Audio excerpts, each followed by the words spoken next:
La firme pleure l'une de ses plus illustres membres. Mais s'il a été un roc pour Sa Majesté Elisabeth II, son épouse pendant plus de 7 décennies, le prince Philippe a aussi été un père présent pour ses enfants, en dépit de quelques tensions avec son fils aîné, le prince Charles.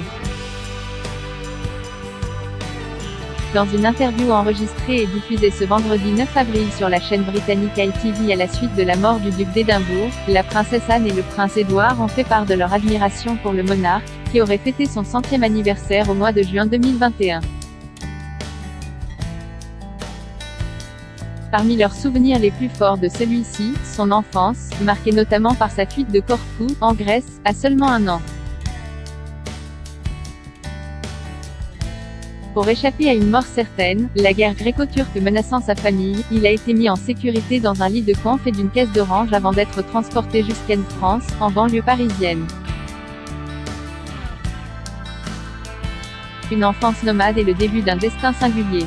Cela a dû être difficile, a estimé la princesse Anne, il était pratiquement un réfugié, car il n'avait nulle part où aller.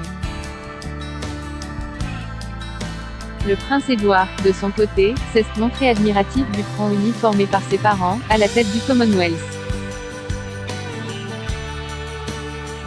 Mes parents ont été un soutien formidable, l'un envers l'autre, pendant toutes ces années et tous ces événements, a confié le comte de Wessex avec tendresse.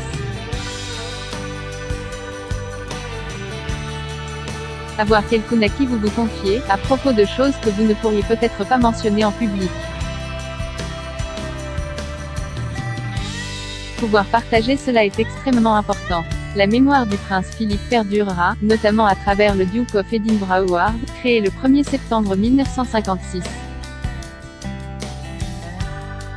Un dernier adieu intime, une vie remplie qui sera cependant célébrée dans l'intimité. Conformément à ses dernières volontés, le prince Philippe ne fera pas l'objet d'obsèques nationales.